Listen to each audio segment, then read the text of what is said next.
السلام عليكم ورحمة الله وبركاته. عشان ما هركفوني الجراح عندك السنة فيديو كان الرتي ونين قبل اسمي لي قرصة جولي شمرنتي في قرصة قبابا ساتي هاتو قرو نامو المنما هانغمتا إساني جادا هانغمتا إسا بيكا كان نمر بيكو انجرو كان أبار بيكو سنجرو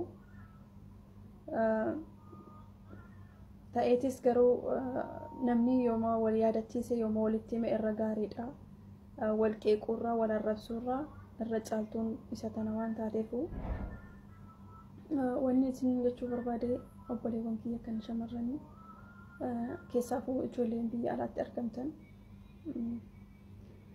gorsi ani isiniif dabarsuu barbaadu jalqaba irratti isin dhimma biyyaa baataniifu waan biyyaa baataniif kaayyoo keessan qabdu.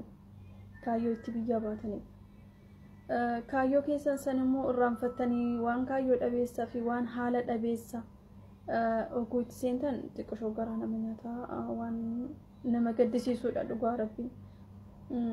Kanumaafuu waan akkasii sirraa osoo wal qusannee jalqabuma irratti ani eenyu ani maaliifin dhufee maaliifin deemaa jira karaa kamirra jira kan jedhu of gaafachuun waan hunda caalaadha.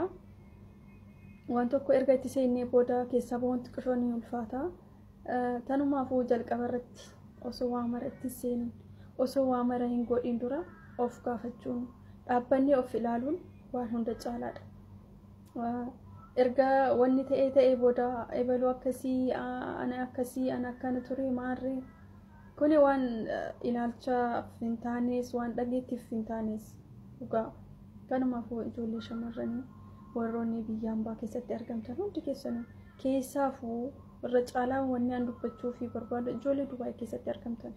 Ijoolleen Dubaay keessatti argamtan dhugaa rabbii persentii 100 keessaa harki 75 ijoollee waa'ee Tigist Aagaa amma post gootanii irratti waan hin taane haasaa jirtan kana warroota waan akkasii dalagaa jiraatanidha. 75 dhugaa rabbii. Maaliifuu ijoolleen Dubaay keessatti argamtan akka biyya jiraatan biyya caalaatti badii guddaa keessatti argamtan. Namni biyya jiru bara haala qabaa sodaa qabaa waan tokko qaanfii qabaa. Asitti garuu firri kee hin jiru aanan kee hin jiru yoo ati mataa kee sammuu kee ofii keetii of hin gorsin yoo ati ofii keetii karoora kee kaayyoo kee hin qabaatiin namni si gorsu hin jiru namni karaa si deebisu hin jiru itti citta jechuudha waan eegalte san. Kanumaafuu ijoolleen Dubaay keessatti argamtan hedduun keessan ijoollee Qaataar ijoollee Saawudii jettanii qeeqoo osoo hin ta'in ijoolleen Dubaay keessatti argamtan of mataa keessan of gaafadhaa dhugaa rabbii waan keessa jirtan isintu beeka. Isin caalaa namni beeku hin jiru. Ijoolleen akka feetan huccuu qullaa dirattanii paantii keessaniin deemaa jirtu karaa gubbaa akka feetanitti. Kanaafuu warra wajji deemtan sanis isa harka qabattanii wajji deemtan sanis of gaafadhaa. Eenyu inni na wajji deemaa jedha gaafadhaa dhugaa rabbii. Bakka hin taanetti deemtanii kuftanii nama achi yoo rakkattan ebaloo akkana taatee akka isaa goonuu akka isaa gargaaru jalqaba irratti namni tokko erga warra isaa biraa ba'ee of danda'aa jedhee erga ba'ee maal eessa gahaa erga warra isaa biraa ba'ee ka'ee eenyutu isa gorsa yoo sammuun isaan gorsin. Namni daa'imaa miti ka biyyaa bahee hundi isaatu daa'imummaan qabu dhiira ta'ee dubartii ta'ee ijoollummaatutti jira ebaluu san ijoollummaatutti jira ebaluu kana jechuun waan dogongora guddaadha dhugaan isiniif hima. Erga haadhaaf abbaa kee biraa baatee ijoollummaan hin jirtu erga mana haadha keetii baatee daa'imummaan hin jirtu of gaafachuu qabda ofiif jiraachuu qabda namaafi miti kan jiraattu. Haati ta'e yogguu Tigist Aagaa viidiyoo san namni kee hundi keessanuu arguu dandeessu dhugaa rabbii mucayyoo sanaan. Isin ilmi namaa hin dogongoraa dhiifamaa godhaa fi akkasitti warroonni post godhaa jirtu hedduu keessantu jira. Garuu sun hin dogongora. Anaaf namichaan sun baga post godheen jedha viidiyoo san baga post godhe dhugaa rabbii. Maaliif ijoolleen biraa hedduun isaanii waan akkanatti laaqamanii jiraataa jiran hedduutu jiru. Isaaniif yoo nama sammuun isaanii yaadu taate ilmaan ijoolleen sunniin kan haftee jirtu jechuudha. Barnoota guddaa isaaniif ta'a. waan hin beekneef bakka hin beekne seenanii ijoolleen waan hin taane dalagaa jiru. Diilaatu jiru, ijoollee hedduutu jiru lakkoo isaan qaban. Waan ija kiyyaan argeef waan beekuuf ijoollee Dubaay keessa jirtan dhugaa ani beeku dhugaa rabbi. Ijoollee Saa'udiit irra caalan ka arrabsamanuu ka maal jedhaman dogongora sunis ijoolleen Saa'udii ijoollee seera qabdu dhugaa rabbi. Uffata iyyuu abaayaa malee uffata biyya san keessa deemuun seerri biyya saniitis ni dhoorga. Qullaan deeman kan Dubaay ijoollee paantii baafatee paantiidhaan deemuudha bar. Qullaa isaan ijoollee deemuudha bar dhugaa. Ijoolleen Saa'udii ijoollee kabaja qabduudha. Waan fedhan oo dalaganis mana isaanii keessatti malee akka ijoollee Dubaay badhee keessatti qullaa isaanii ijoollee deemanii miti. Kana eenyumtuu namni ijaan arge ragaa ta'uu ni danda'a. Kanarraan hafe garuu ijoollee Saa'udii deeggaruuf kan Dubaay wanti jechuuf osoo hin ta'in garuu ijoolleen Dubaay keessa jirtan hedduun keessan of beeytan na caalaa of beeytan waan taataniifu akka Tigist Aagaasan osoo tokkoon keessan hin ta'in abbichuma wajjin deemtan san tokkas isin godha nama biraatii miti. Namni keessanii fi haala keessan beeku isinirra hin jiru tokkollee. Garuu badiin takka osoo isinirra hin gahin duuba way akkana ta'ee way akkana taatee mana yaalaa jirtii rifattee dhukkubsattee hin jedhina. Namni beeytan taanaan ollaa keessan namni waan akkasii dalagu jiraata taanaan hiriyoota keessan nama waan akkasii keessa jiru taanaan dandeettan gorsaa irraa deebisuu yaalaa. Obboleessa kee erga dhibame booda wanni ati gootuuf hin jiru. Jalqaba irratti yoo erga inni rakkoo keessa osoo hin seeniin hoo karaa rakkoo san irra jiraate irraa deebisuuf yaali. Gorfadhu. Yoo siif ta'u yoo siif qajeeluu dide yoo siif dhaga'uu dide dhimma isaati wanni gootu hin jiru. Garuu osoo ijaan arginu oguusa wajjin harka dhayaa maal jedhaa jaalannee fi kolfinee fi ijoolleen Tigist Aagaa wajjin Tigist Aagaa yeroo jalqabaatti fi miti namichaan san ka viidiyoo isii poost godhe suuraa adda addaa mana keessa taa'anii yogguu shishaa arsan maal jedhanu poost godhaa turan hiriyoonni isii ijoolleen dubaraa baay'een isaanii yeroo san har'a Tigist akkana taate maal taate haadhiifnuu fi dhukkubsattee jirti.